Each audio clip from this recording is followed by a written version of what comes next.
Hello everyone, welcome back. Today I am going to read about the patient handbook on idiopathic scoliosis, totally adapted from the compilation and edited by the spine surgeon team of University of Malaya. It consists of Mr. Kwan Mun Keong, Mr. Chris Chan Win Wei, Loh Kong Weng, Lim Chi Chien, Nikki Ho Wan Wei. This video is done by Miss Octo Explain USM for Northern Spine Unit team. This is the logo for the Northern Spine Unit team. You can follow them in Instagram, promo. Thank you. Now let's begin. As an introduction, what is scoliosis? It's a lateral curvature of the spine from side to side, forming a C or S-shaped curve with the Cobb's angle of more than 10 degrees. In more than 80 to 90% of cases, no cause is found and therefore are termed idiopathic. It is seen commonly in adolescents, which is termed adolescent idiopathic scoliosis, AIS. This picture illustrates the whole spine X-ray of a thoracic scoliosis with a Cobb's angle around 68 degrees. 3 to 5% of adolescents will be found to have some form of minor curve. Most are girls, in which curve may be progressive. Scoliosis has some genetic predisposition and is not caused by carrying heavy weights, athletic involvement, sleeping or standing posture, or minor lower limb length inequality. The types of scoliosis. It can be either A. Idiopathic or B. Other causes. For idiopathic cause, it can be divided into infantile IIS that affects around 0 to 3 years old, juvenile scoliosis JIS, juvenile idiopathic scoliosis, around 3 to 10 years old. The commonest one is adolescent AIS, adolescent idiopathic scoliosis, around the age of 10 to 18 years old. The other causes of scoliosis is congenital cause, syndromic cause, or neuromuscular disease cause, example neurofibromatosis. Do I have scoliosis? Symptoms and signs of idiopathic scoliosis include abnormal curve of the spine, uneven shoulder, prominent shoulder blade and rib cage, especially when bending forward, uneven hips, difference in leg length, abnormal walking pattern. This picture illustrates the back of a scoliosis patient. This patient presented with uneven shoulder, prominent shoulder blade and rib hump, the spine curve, and uneven hip. How to objectively diagnose scoliosis? The scoliosis curvature is measured on X-rays using Cobb's angle. The error is around plus or minus 3 degrees. The X-ray of the whole spine taken in a standing position. A person with scoliosis has Cobb's angle more than 10 degrees. This picture illustrates the method to measure the Cobb's angle. Leave this one to the doctors. How many X-ray can I have in a year? The approximate radiation dose for each whole spine X-ray is 1.5 mSv, is equivalent to millisievert. Occupational whole body limit is 20 mSv per year. Therefore, a patient can take up to 13 X-rays of the whole spine per year without exceeding the occupational limit. The source from Radiological Society of North America, RSNA.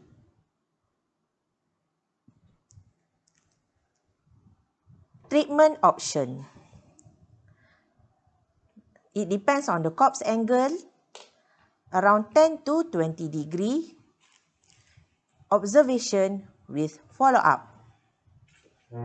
20 to 45 degree, brace is suggested. More than 45 degree, surgery is indicated. Observation. It is done 4 to 6 monthly to observe the curve progression. Only progression more than 5 degrees between two follow-ups around 4 to 6 months apart is considered significant. Bracing. Braces are external devices to maintain the position and prevent worsening of the curve. Results of brace treatment. Scoliosis Research Society (SRS) found that the use of braces prevented the worsening of curve in 92% of patients compared to 49% of those without braces. 2 prerequisites are required for successful brace treatment. 1. Good patient compliance, following orthosis or doctor's advice. 2. Proper fabrication of brace. The types of brace. In this handbook, they describe regarding A. Spine core and B. TLSO, thoracolumbar sacral orthosis. The difference between spine core and TLSO include the spine core, the follow-up is every 2 months, but for TLSO is minimal follow-up. We need to use around 20 to 23 hours in each of the braces. Spine core provide a good comfort compared to the TLSO is not comfortable. Spine core has a flexibility, but TLSO is considered rigid.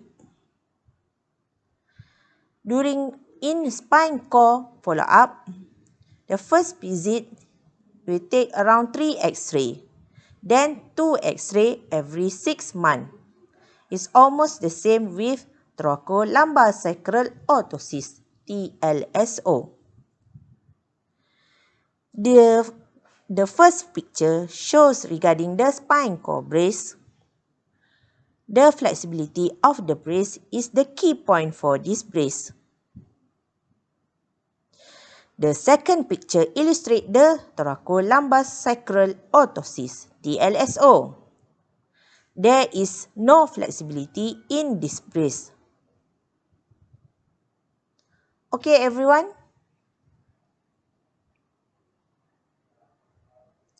For surgical treatment. Surgical treatment is reserved for scoliosis curve more than 45 degrees. The aims include 1. To prevent worsening of the curve. 2. To to straighten the spine. The correction rate between 50 to 75%. Number 3, to prevent deterioration of the lungs and create more abdominal space.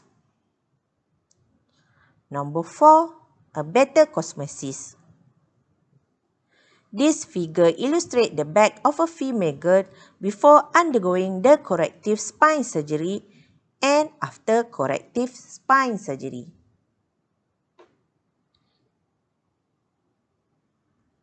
How is surgery performed? Commonest is posterior spinal fusion.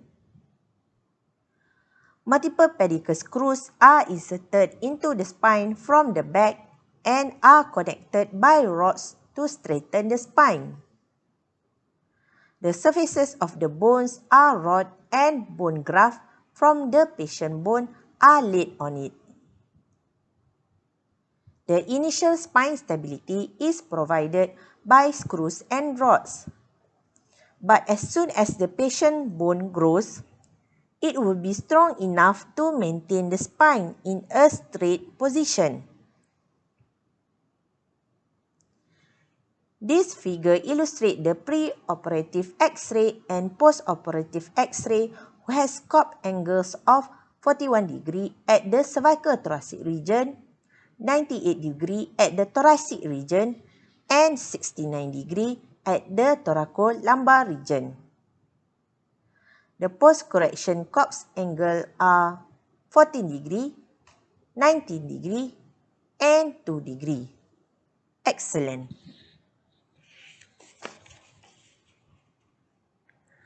What are the risks of surgery?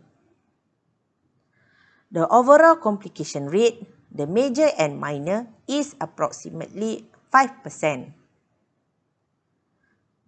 Below describe all the major and minor complications that arose in posterior fusions for adolescent idiopathic scoliosis as reported by the Scoliosis Research Society in 2006. Regarding wound infection, around 1.35%, pulmonary but not pulmonary embolus, around 0.96%,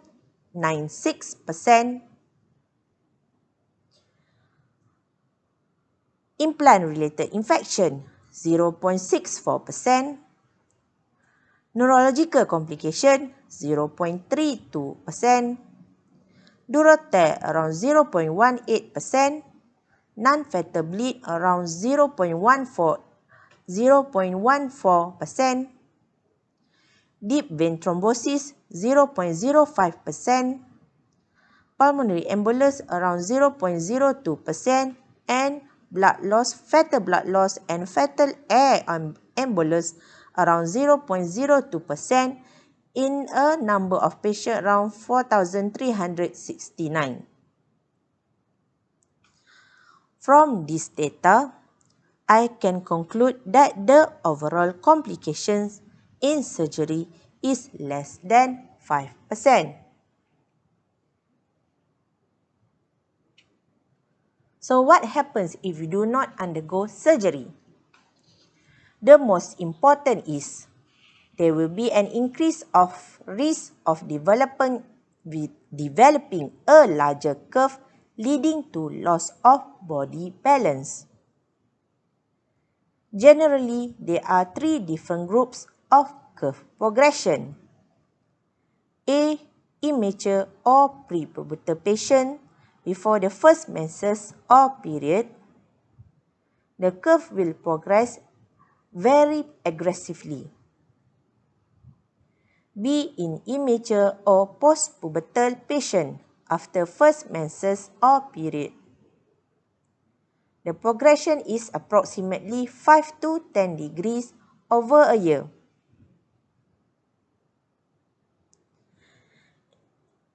In mature, after attaining skeletal maturity with curve or Cobb's angle more than 50 degree, the progression is approximately 1 degree a year.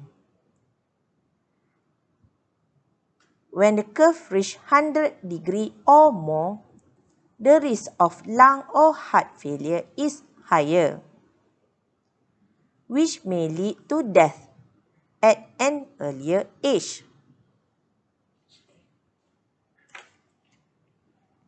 So what happens after surgery? Number 1, when will the patient be able to get up and walk for the first time after surgery? It is usually within 24 hours. Number 2, how many days do the patient stay in the hospital? Around 3 to 4 days. How soon the patient will be able to return to normal activities after surgery? Around 3 to 4 months. Number 4, can the patient participate in sports? Yes, but preferably non-contact sports. Number 5, for female patient, does scoliosis surgery affect pregnancy in the future? Definitely a big no. All scoliosis patients require back exercise to strengthen their back muscles and increase the spine flexibility. At the same time, they require back care, postural positioning care. Back exercise. Scoliosis patients are encouraged to participate in any form of exercise. Example, swimming or other structured physiotherapy programs which can improve the following. 1. Strength of the back or core muscles. 2. Maintain and or increase the flexibility of the spine. These are some suggested exercises that can strengthen and improve the flexibility of your back. Number 1, lie on your stomach and rest your forehead on your hand. Lift the arms and head up and hold for 5 seconds. This figure illustrates how to do the exercise. Number 2, while standing, stretch your head and body to the left as much as you can and hold for 5 seconds while maintaining your head position looking forward. Repeat on the right side. This picture illustrates how to do this exercise. For week 1, repeat 5 times every morning and every night. Week 2, increase to 10 times. Week 3, increase to 15 times and thereafter 20 times every morning and every night. But that being said, I summarize it. Do it every day and increase in frequency.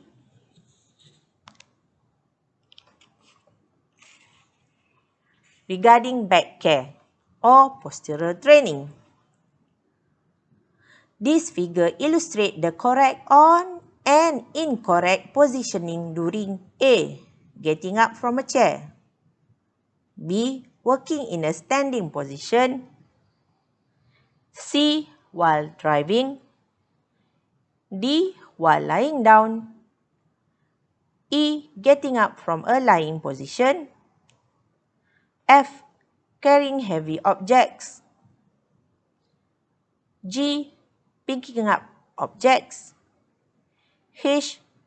Hanging up, washing, and other similar tasks, etc. etc. Yay! We have reached to the end of this video. Remember to follow us on Northern Spine Unit via Instagram and please subscribe to Miss Otto Explain. Thank you.